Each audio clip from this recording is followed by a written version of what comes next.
Hello and welcome to my easy to understand guide to the music video for Bad Blood by Taylor Swift. I'm going to be looking specifically at media language and representation, and I'm going to go through the music video as best I can, shot by shot basically, to try and give you an insight into the kind of things you could be writing about in the exam.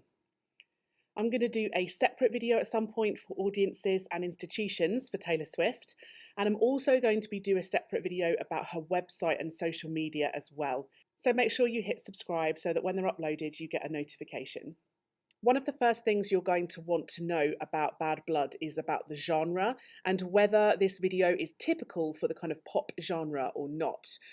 So there are some typical conventions we would expect to see in the pop genre, which you can see on the screen at the moment. We can see some of them in Bad Blood. So for example, we do see a lot of images of sexualized women in Bad Blood. We do see a lot of close-ups of Taylor Swift, selling her as an artist. We are seeing some kind of narrative elements and some performance-based elements. We're seeing exciting dramatic scenes. We're seeing intertextual references to other popular products that are quite mainstream. And we're seeing some cameo appearances by celebrities or collaborations, and that's reasonably conventional in the pop genre as well. However, the music video is quite dark, both visually and also thematically as well. It's all about conflict and aggression and fighting, and there's lots of low-key lighting and quite aggressive scenes.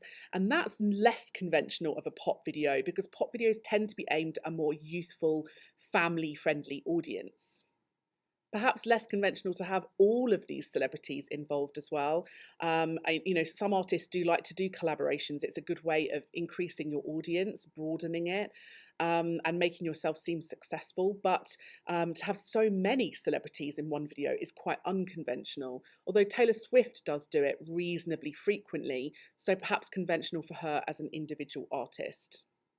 Having the music video set up like a film as well. You've got credits at the beginning, you've got a title, you've got kind of character or cast names as well coming up on the screen. Quite unconventional, but it is becoming more popular to have these quite filmic, epic music videos that are quite long. So that kind of element of it is more conventional, but to have it set out like a film to such an extent is more unusual. Intertextual references are a massive part of this video. If I went through every reference there was in the video, we'd be here forever. But what I'm going to do is I'm going to show you on the screen some of the more obvious references that audiences might spot. Now, I appreciate you might not necessarily spot them, but perhaps other audiences may. And it doesn't detract from your enjoyment if you don't spot them or don't understand them. But if you do spot them, it can often make an audience feel quite clever, as though they have managed to decipher the clues. So some of these films would be perhaps unrecognisable to a more youthful audience, but maybe recognisable to some of her older fans or even the parents of her younger fans. So perhaps some of these intertextual references have been used to engage different audiences.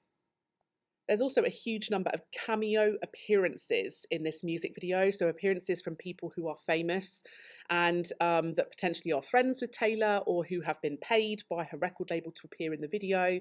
And so it's worth having a look at some of these people and why they might have been used within the video.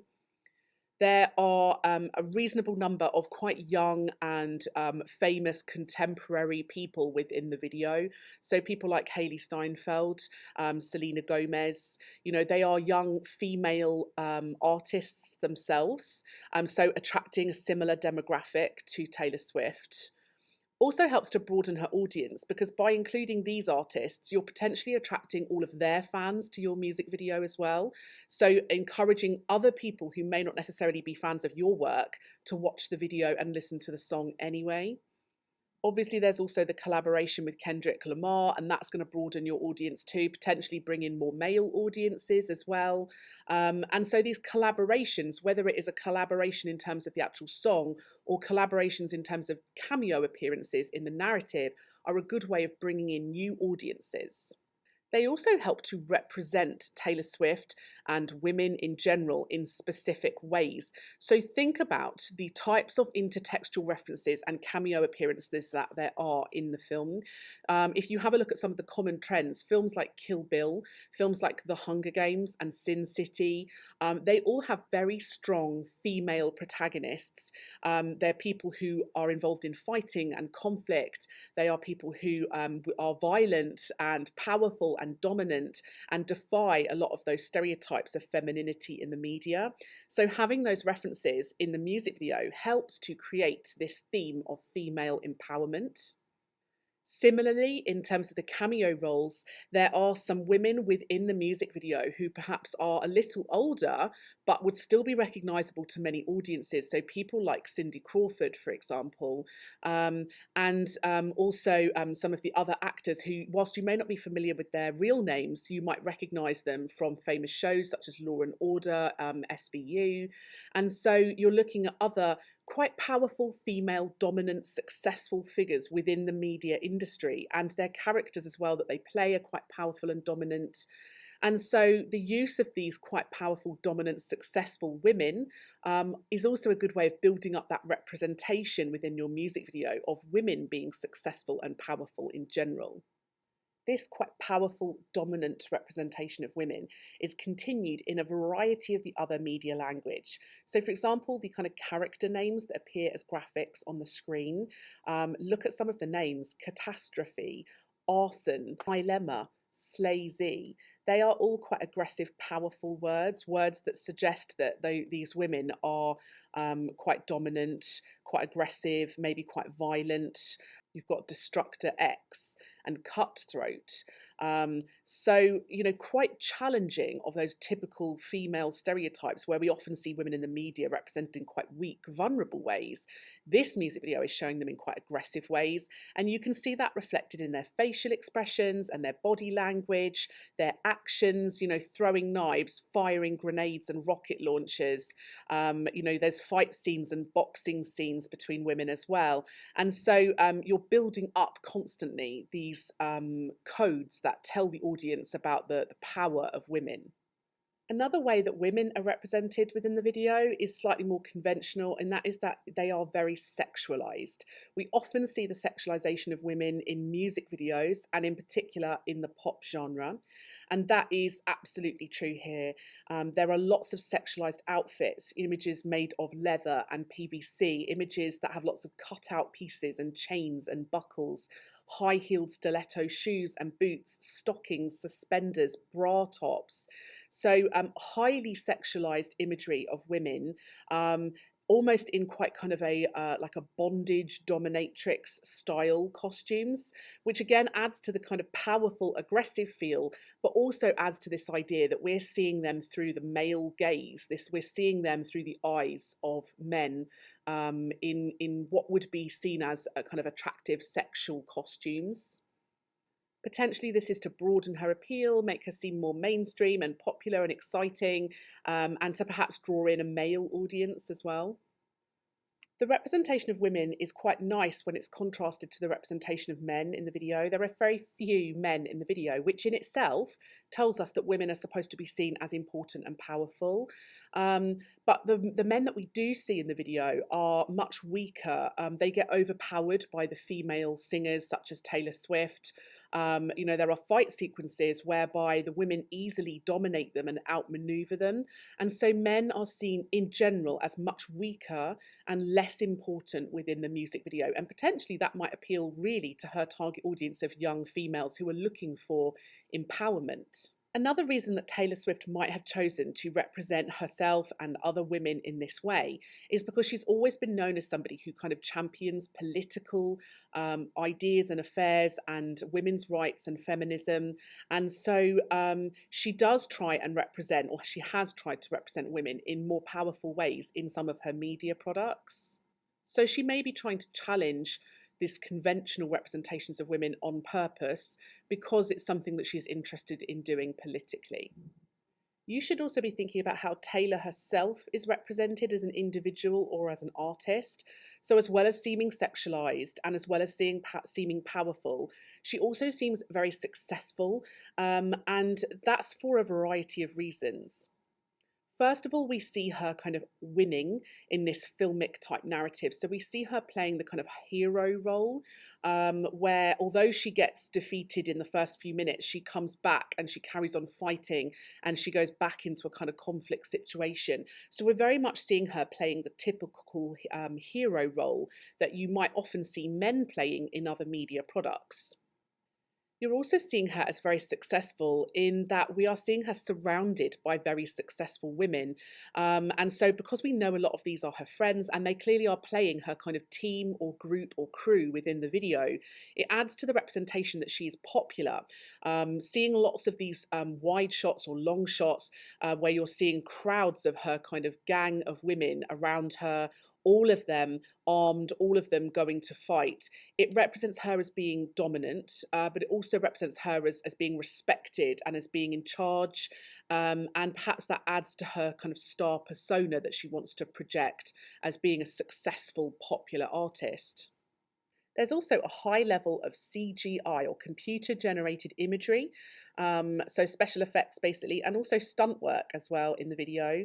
And again, this is quite conventional for films, and in particular the kind of films they're referencing, like action films and sci-fi films. Perhaps less conventional for some pop videos, but it does go towards representing her as being successful and creating this idea that she is rich and popular.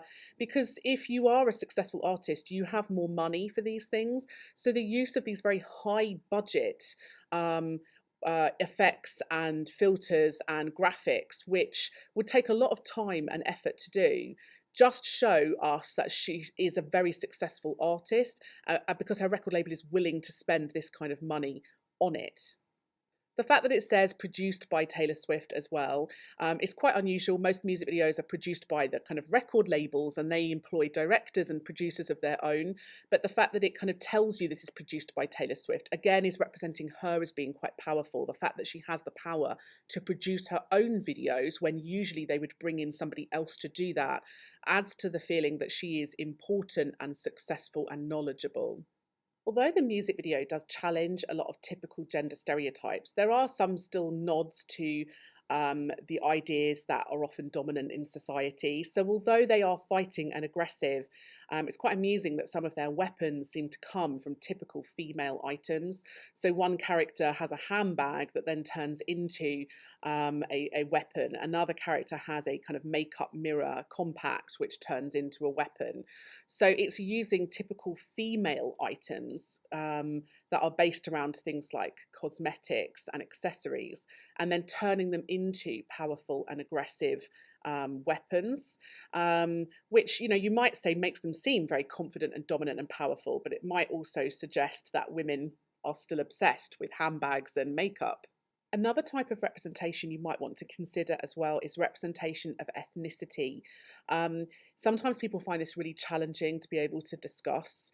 I would have a look maybe at the white actresses and singers and artists in the video and see how they are represented in perhaps comparison to some of the other artists, and be able to see maybe if there is a difference or if this conforms to or rejects any stereotypes of ethnicity. For example, predominantly the vast majority of the people in this video are white, or certainly appear white. And so, you know, that might reflect the dominant ideologies in the media industry, that perhaps white artists are given more opportunities and that black artists are often marginalised. We only see Kendrick Lamar for very small parts of the video, but that might also reflect the genre and the fact that this is a hybrid collaboration with Taylor Swift. So there are reasons why some people may be featured less than others. One of the stereotypes to do with ethnic minorities that we often see in the media is about violence and crime.